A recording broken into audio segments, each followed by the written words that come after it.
গোপন সংবাদের ভিত্তিতে দুজন বাংলাদেশি সহ চারজন ভারতীয় নাগরিককে গ্রেফতার করেছে আগরতলা জিআরপি থানার পুলিশ। রাজ্যে প্রতিনিয়তই বাংলাদেশি অনুপ্রবেশ চলছে। রাজ্যে সীমান্ত সুরক্ষার বাহিনীর কঠোর নজরদারি থাকা সত্ত্বেও বাংলাদেশি অনুপ্রবেশ কিভাবে ঘটছে তা নিয়ে স্বাভাবিকভাবেই প্রশ্ন উঠছে। দালালদের মারফতে কাঁটাতারের বেড়া অতিক্রম করে রাজ্যে বাংলাদেশিদের অনুপ্রবেশের ঘটনা নিত্যদিনের হয়ে দাঁড়িয়েছে। শুক্রবার সন্ধ্যায় গোপন সংবাদের ভিত্তিতে আগরতলা জিআরপি থানার পুলিশ এবং গোয়েন্দা বিভাগ যৌথভাবে অভিযান চালিয়ে কাঞ্চনজঙ্ঘা এক্সপ্রেস থেকে দুজন বাংলাদেশি এবং চারজন ভারতীয় নাগরিককে গ্রেফতার করে। শনিবার জিআরপি থানার ওসি তাপস দাস সংবাদ মাধ্যমকে জানান, তাদের কাছে খবর ছিল কাঞ্চনজঙ্ঘা এক্সপ্রেস দিয়ে দুজন বাংলাদেশি এবং চারজন ভারতীয় যারা তাদেরকে সহযোগিতা করছে আগরতলা রেল স্টেশনে এসে পৌঁছবেন। সেই মোতাবেক কাঞ্চনজঙ্ঘা এক্সপ্রেস রেল স্টেশনে আসা মাত্রই জিআরপি থানার পুলিশ তাদের আটক করে।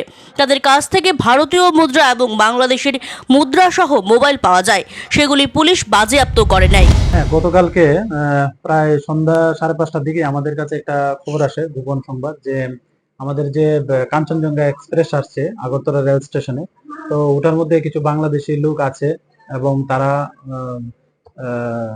টাউটের হাত ধরে বাংলাদেশে যাবে এরকম খবর। তো যখন আমরা এরকম খবর পেলাম, আমরা জিআরপি থানা এবং আরপিএফ থানা এবং আমাদের যে গোয়েন্দা দপ্তর আছে, আমরা সব মিলিয়ে আমরা সব প্ল্যাটফর্মে এবং যা এক্সিট এবং এন্ট্রি পয়েন্ট গুলো আছে আমরা সব জায়গাতে মানে চেকিং এ বসে যাই।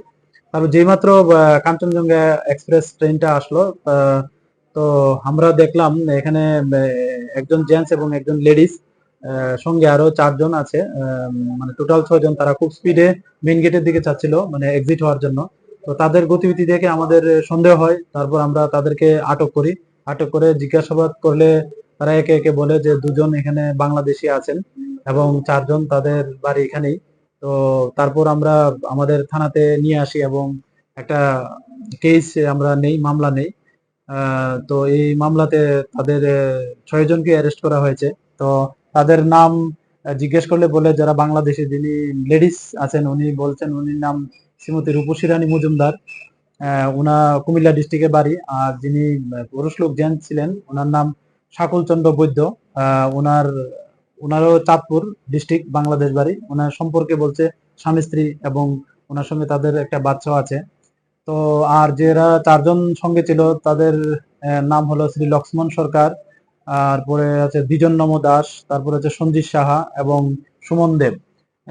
ওনাদের বাড়ি প্রত্যেকেরই সাউথ জয়নগর, যা আমাদের এডিনগর থানার অন্তর্গত। তো আমরা আজকে তাদেরকে মহামান্য আদালতে প্রেরণ করছি। তো আরো আমরা দেখবো যে এটার সঙ্গে আরো কে কে জড়িত আছে, আমরা ওইগুলোকে ফাইন্ড আউট করে আইনের আওতায় আনবো। তাদের কাছ থেকে বেসিক্যালি সবার কাছ থেকে স্মার্ট মোবাইল পাওয়া গেছে, সঙ্গে ইন্ডিয়ান কারেন্সিও পাওয়া গেছে এবং কিছু ডকুমেন্টও পাওয়া গেছে যা বাংলাদেশ। এবং ওই আমরা এগুলিও ভেরিফাই করছি যে এগুলি কতটুকু যুক্তিসঙ্গত বা এর পিছনে আরো কি কি থাকতে পারে আমরা দেখছি।